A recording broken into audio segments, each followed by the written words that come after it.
Welcome to Tower Technicians. What if you could hang out with experienced tower technicians, industry leaders, and decision makers? Ask them about their experiences, habits, concerns, and frustrations. Then, take an insight or two to guide your own career growth. Each week, Darren Wagner shares an in-depth look at the lives of people in wireless telecom who are always working hard to close the digital divide. His hope is to show you how you can stay safe, grow your career, and reach your fullest potential within the industry. DW is an experienced tower technician who has become an industry leader over the last 3 decades. His goal is to bridge the gap between tower technicians and decision makers within wireless telecom. Now, here's DW. What's up? Welcome back to the show. What's up, guys? How we doing? How you doing, bro? Dude, I'm doing good. Doing real good. What about you? Holidays were good, man. New Year. Out here in Ponchatoula, Louisiana. Yes, indeed. Sun has gone down. Got a red strobe up here. Beautiful weather. It is. It's a good day to be alive. It is. Nice day to be in the Gulf. And it's a good day to be a tower technician. It is. Yep. So what's up, man? How you been? What's going on for the new year? Well, been posting a whole lot on social media, doing small tutorials. Every time that there is something that happens in our day that's a conflict, an issue that anybody else is looking for, I'm making sure that that hits the gram, that hits TikTok, that hits Facebook, so that at least gets out there and gives other people insight as to the struggle is real, and then trying to show people maybe at least how I do it, which is definitely going to be siding on the side of safe. Yeah, no doubt. I've been watching it, man. You've been knocking it out of the park, and you've been hitting some good topics and generating a lot of dialogue. It's good stuff. It's fun, and that's the best part about it, is it's turning into a community. So some of those bitches and whining that I did about how there's not necessarily a spot that we can all come together, and it's really turning into stuff. You get a couple haters every now and then that are drinking that haterade tough, but the love from everybody else is showing through, and it's kind of cool. It's good to know, man, that you know when you think about social media and all of the pages that are out there and all of the negative that's out there, it's good to know that there's a lot of positive out there too. And that's really what this is about, right? Trying to turn a negative into a positive. Absolutely, and it is in our control. The algorithm is studying you. So the choices that you make, the content that you sit there and choose to watch, it's watching you do it. And when you swipe away from that and stick onto something good, it changes the whole outlook, and it turns social media into almost a different beast. It's kind of crazy. It's kind of crazy because not only does that apply to social media, because it is programming itself to be a custom entertainment platform or information platform just for you based on what you're looking at, right? Absolutely. But isn't that a reflection of reality too? Isn't reality what you choose to perceive it as? Yeah. Right? So it's an altered reality. Social media is an altered reality in a sense, yep. Right? Absolutely, like an augmented extra layer to what's going on in reality. And when you take that same aspect in, let's say you're over at Starbucks and you go ahead and make your order.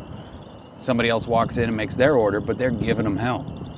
By walking into the situation, you have, you would think nothing but to sit there and observe what's going on, but you could also interject and say, hey, how you doing? My name is this. Not necessarily combating him, but introducing yourself, asking him a personal question, getting him off of the track of everything's all boo-hoo. Tried that the other day and it worked. That's awesome. I call that giving positive energy. Yeah. Right? So put some positive energy out there and chances are it's going to return. Absolutely. Right? Yeah, that's awesome. So talk to me about the New Year's. Do you do New Year's resolutions or? So New Year's, I've done it every single year. You know, 2022 was a warm up for me. 2023 is going to be the one for me. And I backed up a bit, and I already hit 2023 running hard. I didn't want to create a resolution, and in fact, on January 1st, when I got to the gym and it was overcrowded, I just wanted everybody else to go ahead and leave. I had already had my routine set. Give it some time. They're going to leave soon. But when it comes to resolutions, I do want to change the way that I am giving input into, whether it's social media or just into my crew, on a different level that is more in tune with what they need versus what I want it to be. And I think that starts originally by observing what their needs are, where maybe their strengths are, where I can help reinforce them, but also looking at the weaknesses and being able to find a way to readjust those for them. Got you. So when it comes to resolutions, do you say it's kind of like a goal, or or is it more just kind of a mindset? What do you think? It's 100% a mindset for me. I've tried to go ahead and set goals before, and go ahead and look to go ahead and get to a certain thing. But as soon as you get it, that you lose almost. And I don't want to ever lose. I want to be involved in a process. That way I keep going. Yeah. There is no true limit, because I think a goal actually turns into a limit. So it is a mindset for me that I am dead set on achieving this path, not necessarily this point. Sounds like you've been hanging out with me a little bit. Man, I mean, just for the audience, let me give you my perspective on New Year's resolutions. I have always been big into goals. I've always been a goal setter.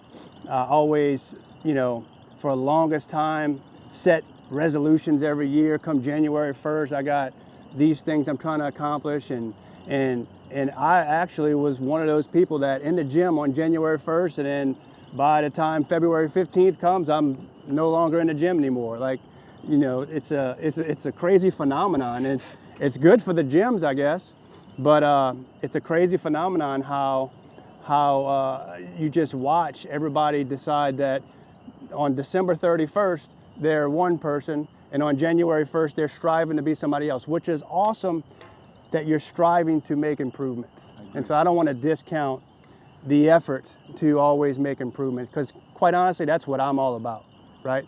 But I've changed my philosophy over the years. I'm not a big New Year's resolution type person. I'm kind of like what you're saying, where it's more of a mindset thing.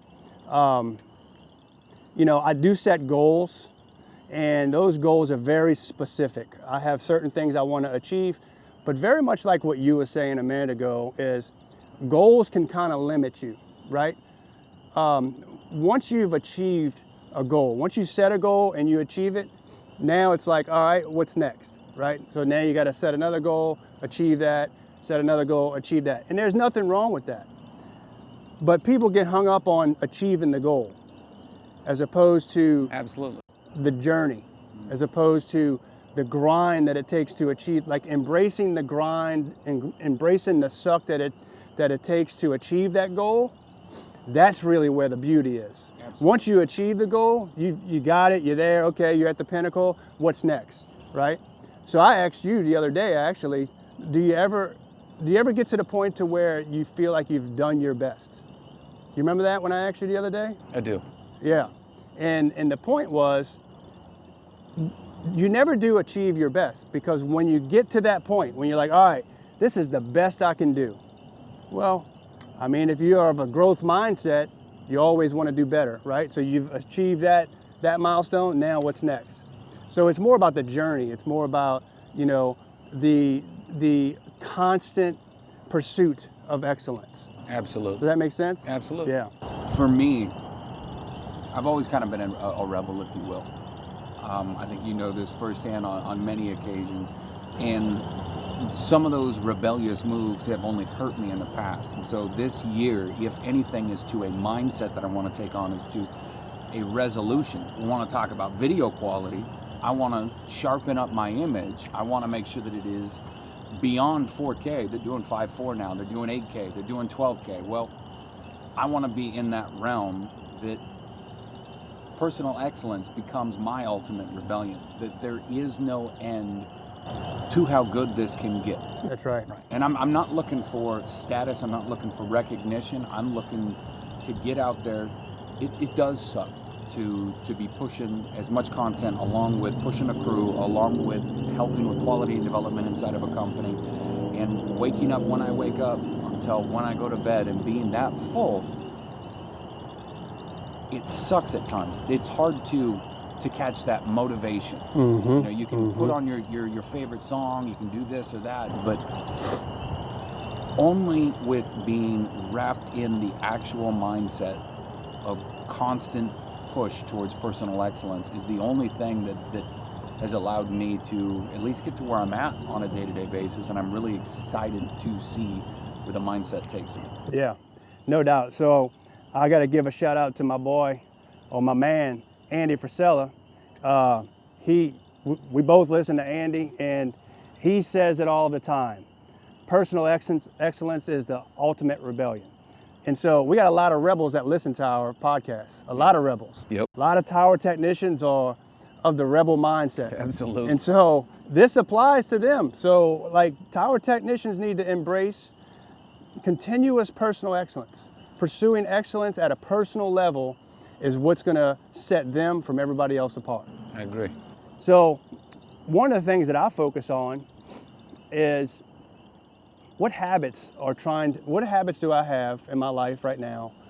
And are those habits helping me to get to where I want to be, 10 years, 20 years, 30 years at the end of my life? You know, what am I after? What am I trying to achieve? What is my purpose in life? I've put a lot of thought into it. And I would recommend that everybody sit down and think about, like, what is their purpose in life? What were they sent to this earth to do? And come up with a personal purpose statement.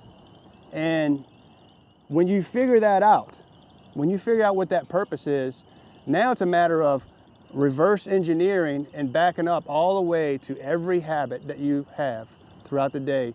And are those habits lining up to allow you to achieve what your purpose is?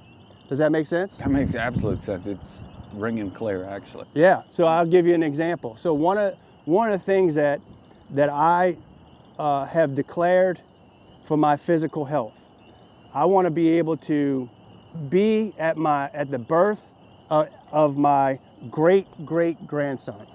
I want to be able to witness the birth physically. So that means that I'm going to have to live well into my 90s. Wow. Possibly in over 100, okay? So in order to do that, I have to have certain habits in place. I have to have certain things that I do in place in order to be able to live that long and be healthy, right? And so then I start looking at my daily habits. When I wake up in the morning, what am I doing? I drink a lot of water every day. I drink about a gallon of water every day. I do a certain exercise regimen.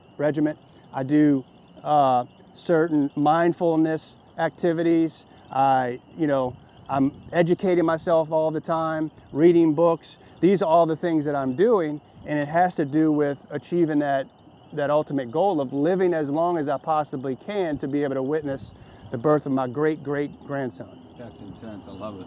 Yeah. So that's just one example of how you could set a purpose or figure out what your purpose is, and then align your habits to be able to achieve that. Absolutely. And I have several other things that I do, from a spiritual perspective. I have things that I do every day that aligns with a spiritual purpose. I have, relational things that I do, as far as people who I associate with. How much do I want to impact and influence people? I have certain things that I do, certain habits that I do that align with that.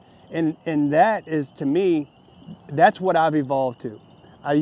Back in the day, I used to set goals, and it was just based on what can I accomplish.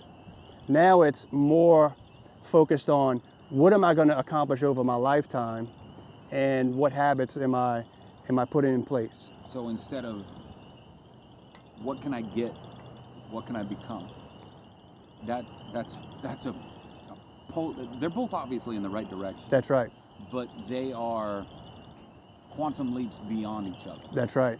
I think that's huge. And it's not only what can I get, what can I become, because it's absolutely what can I become, but what can I give? Right. What can I contribute, right? And that's really, you get to a certain point where it's like, all right, I've accomplished these things in my life. Now let me see what I can accomplish through contributing to others, through developing others, through influencing others. And that's kind of where I'm at right now. You know, I'm about to turn 50 years old this year. As a matter of fact, I want to acknowledge something for those of you, I know it's dark, but I've decided to stop coloring my beard. So like it really shows that I'm about to turn 50 now. Like I was coloring my beard for a long time in my hair. And so I've decided, you know what? I'm done. I'm done with that. I'm just going to be who I am. And now that I'm turning 50 this month, which is in a couple of weeks, I'm turning 50. I'm just going with it now. Happy early birthday. Thank you. Thank you. Yeah. What do you think some of these young cats coming into the industry, like what's some advice that you can give when it comes to, you know, what they should aspire to be, or maybe some pointers on, you know, how do they fit into the industry early on? You know, what do you think about that? I think you need to know that, yeah, there's a bunch of old dogs that are out here. There are a bunch of people who are going to try and be like, oh, safety's not cool. But it honestly is. It's the whole reason that we're out here. Yep. Or personal excellence. They're going to want to go do stuff that is not necessarily that productive for yourself. You need to realize, why am I out here? Am I just trying to get a check? Am I really just trying to, you know, score some fun on the weekend? Whatever that is. You know, you want to go to a concert, something benign or little. But what do you want to actually become as a human being? What do you want to be a part of? The industry is going to start changing in a really positive way, in my opinion. Mm-hmm. And I think that we have the opportunity to shape this. So I think that also looking into different associations, whether you look into NATE, whether you look into any other educational program out there that gives you different types of safety advice, technical advice, there's different apprenticeships. Those are big, but ask questions. Don't just show up to work and when somebody else is not necessarily doing something that's safe, or you don't think that that's correct, stand up for yourself. Yeah. And don't let someone else make you become something other than who you actually are. Yeah, no doubt. I think, you know, to add to that, I think really key thing, safety is cool, right? And it takes humility to be able to recognize that safety's cool. Like you gotta humble yourself. Like a lot of these young cats are coming in and the biggest mistake that they make is they come in with this ego, they got something to prove. And they quickly realize that they've got people in this industry that have been around, they know a thing or two, right? And those cats that have this ego, either they quickly change and become humble, or they don't last long. Yep. So, perfect example is the new guy, right? The new guy, new guy that needs to understand that he's got the back seat. Mm-hmm. He ain't got the front, he ain't in the passenger's front seat. He's in the back seat. And he's got to take that back seat for a while until he proves himself. Yeah. And so the same goes with everything else, like taking the humble approach. Be receptive to learn from the people that are around you. Because there's a wealth of knowledge with the generations that have been here. This industry has evolved so much. There's so much knowledge in the industry. Anybody new that's coming into the industry has a perfect opportunity to learn really quick. We want people to learn really fast. Yeah. We want to develop people because we don't have enough people to do what we do. So we want people to come in and be eager to learn, take the bull by the horns, do it safely, without an ego, have some humility, and make something of themselves. So I mean, that's kind of the advice I would give. Absolutely. I think that coming into the industry, understand that there is one way to do things, and that's safe. Other than that, there's a million ways to skin this cat that is telecom. There's a million different ways that you can make everything happen, and to be open and receptive to something new or an idea that might be outside of the box to you. That you might have this idea that, oh man, I got this. As soon as you start saying, I got this, be wary. You're starting to step into complacency, and you might be getting a little bit dangerous on the safety level, and maybe even the efficiency level.